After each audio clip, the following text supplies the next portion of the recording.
Thank you. Thanks for that.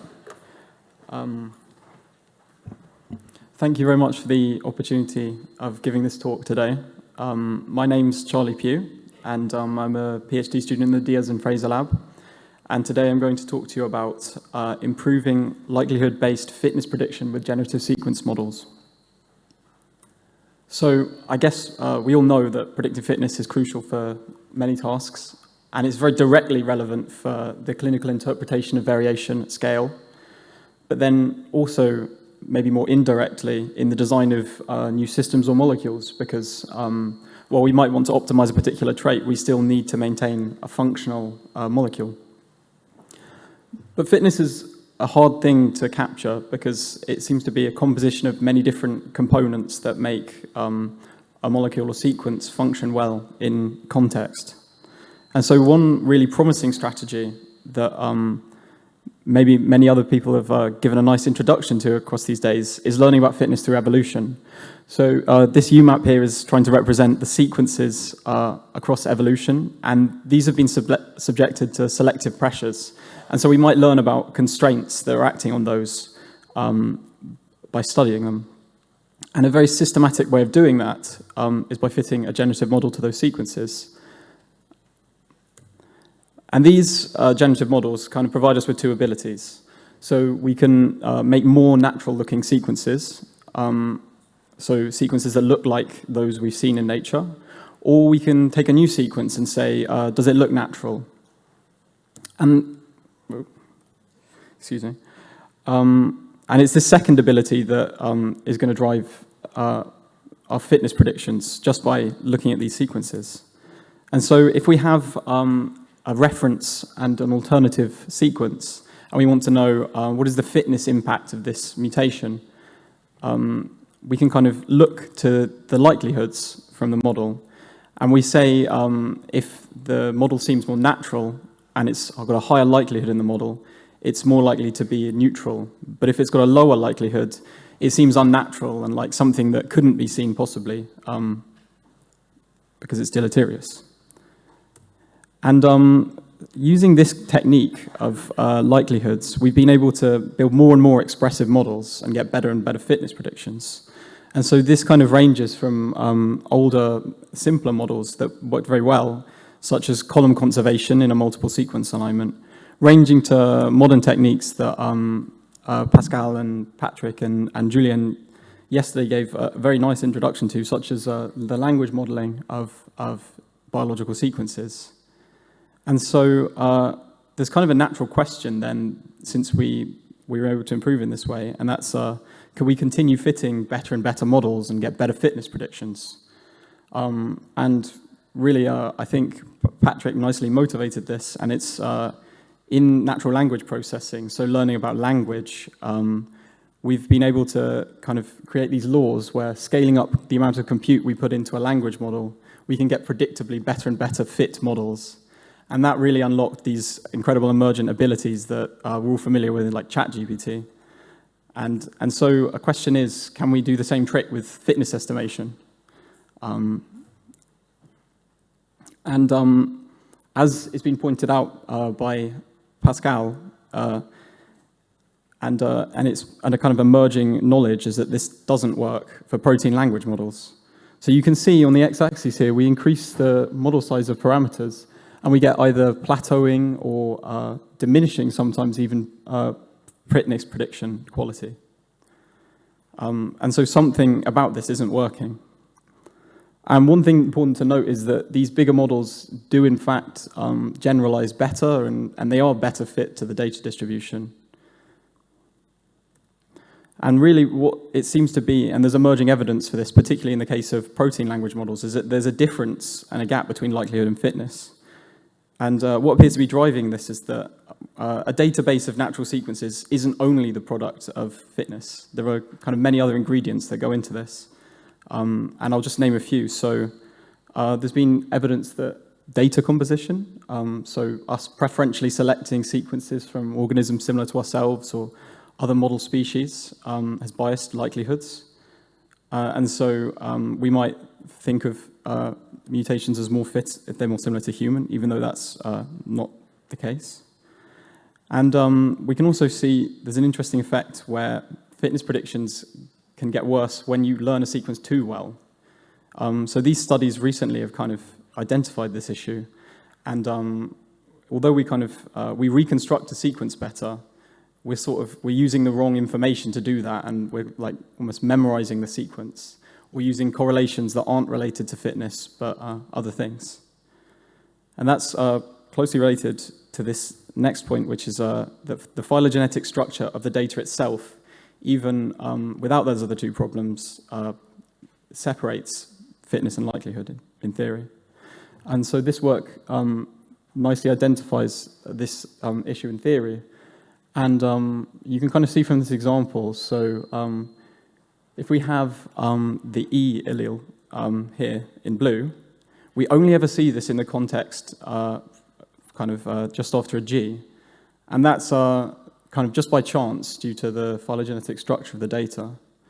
And this is a kind of correlation that isn't related to fitness, but it's there in the data and the structure. And so a kind of more complex and better fit model of the distribution of sequences is going to capture this effect more. And that will actually push predictions further away from fitness. And so we might want to ask, what can we do to fix fitness predictions in the face of these issues? We could change the model itself. So maybe we could try and push it in the right direction by including biological inductive biases, which is potentially a challenging thing on the face of it, since we don't really know how to do this. Or maybe we could change the training data, so by selecting sequences in a carefully balanced way, or filtering our databases, maybe we could mitigate some of these concerns. But it's not entirely clear that we could get rid of all of these problems. And furthermore, both of these procedures kind of involve retraining huge models, and it's a slow and arduous process. So really, we would want a better solution. And the question I have is, can we instead modify the way that we take fitness predictions from a model? So try and harness the better understanding that these bigger models have in order to get better predictions. I think Julien Gagne gave a very nice example of this yesterday, where he was looking, instead of the shifts in preference from DNA language models, instead of just taking log likelihood differences. So this is the kind of thing I mean. And now I'll kind of outline a way in which we've tried to do this, and some kind of experiments to show that without modifying a model, we've got better fitness predictions. And so individual fitness predictions are noisy, as we've seen. So we could kind of view the phylogenetic structure and the data composition as a kind of corruption of the signal of fitness. And so if we look at our log likelihood base score, which is the traditional estimate to sigma LL, it's kind of pushed off from the true change in fitness, delta F. And then one thing we might do is find other natural sequences that are under the same selective pressures, which is the source of our fitness predictions. And then by inserting the variant and the reference alleles into these sequences, we get multiple predictions for this change. And the idea is that then by averaging over multiple predictions, we could, in theory, get a lower variance and better estimate of fitness, which I show here as sigma LFB, where n is just the number of sequences we're averaging over, and this is just a mean of the predictions for this kind of mutation mapped over to these other sequences. And you can see that then that hopefully brings us closer to the true change in fitness.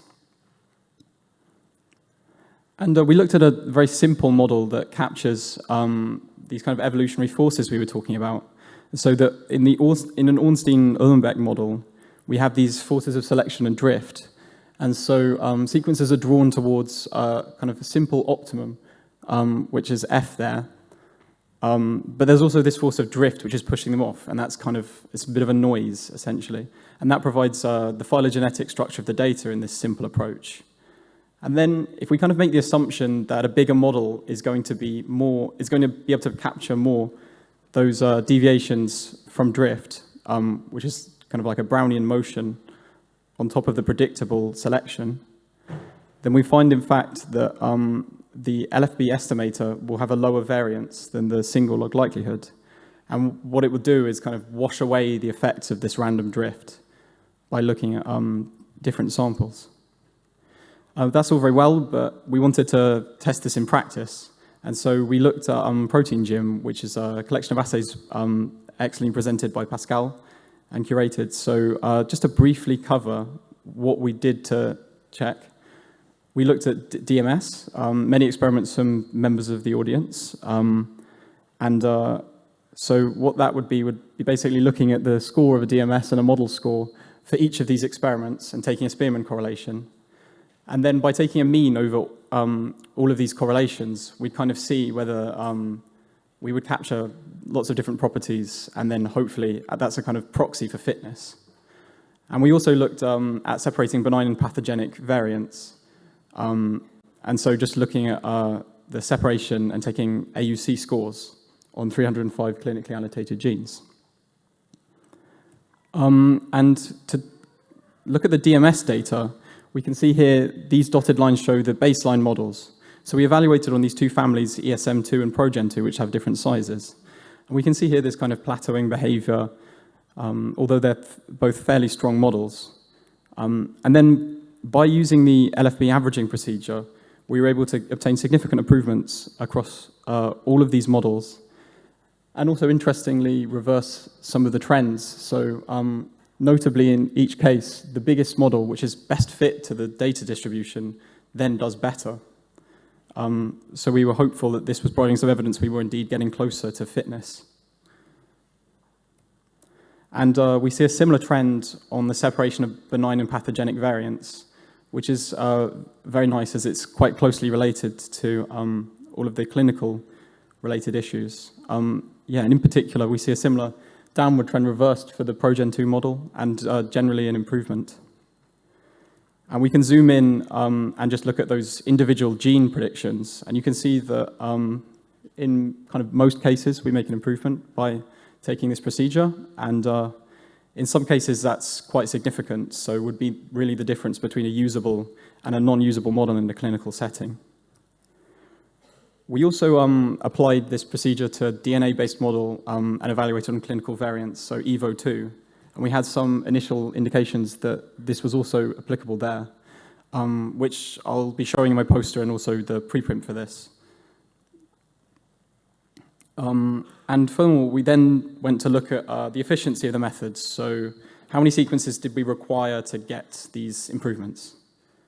And what we did was we basically took the alignments we made, which would have about 300 sequences, and we randomly subsampled them down and saw whether we retained the improvement. And we saw that actually we're able to obtain similar gains in performance with as many as 10 or 15 sequences. And so really this would represent not much of an overhead on just using a language model as is. So just to reflect a little bit on the benefits of this method, as we've seen, it's computationally efficient, so we don't require so much more than we would just already be making with these models. And we can apply it to a range of different classes. So I've looked at ESM2 and ProGen, which are two subtly different kinds of language models. And it also, because of the nature, we don't have to change the model of the training data. So compared to those other approaches, we can kind of go back and change the approach quite quickly. And so that's very favorable. And it seems also we've shown that better fit models will provide better predictions. So this is promising moving forward that we might be able to continue to gain from this approach. And maybe there are kind of better ways of doing this, better ways of taking predictions from models and mapping them to fitness, since we really took quite a simple strategy of just averaging out effects. So the takeaway messages, fitness prediction is breaking down, and there's growing evidence which other members of the conference have pointed out, and it seems that that's because fitness and likelihood aren't the same in practice. But without modifying existing models, we can improve their predictions by looking at evolution and averaging over positions and other sequences that are under similar selective pressures. And this provides a scalable strategy and hopefully a promising line of investigation moving forward, getting better and better fitness predictions just by looking at the databases of natural sequences. So this has been work supervised by Jonathan Mafalda and in collaboration with Paulina Nunez. So thank you very much to them, and also to other members of our lab for helpful input. And this is us all on a trip out on a calçotada, which is a kind of a Catalan tradition. Thanks very much for listening.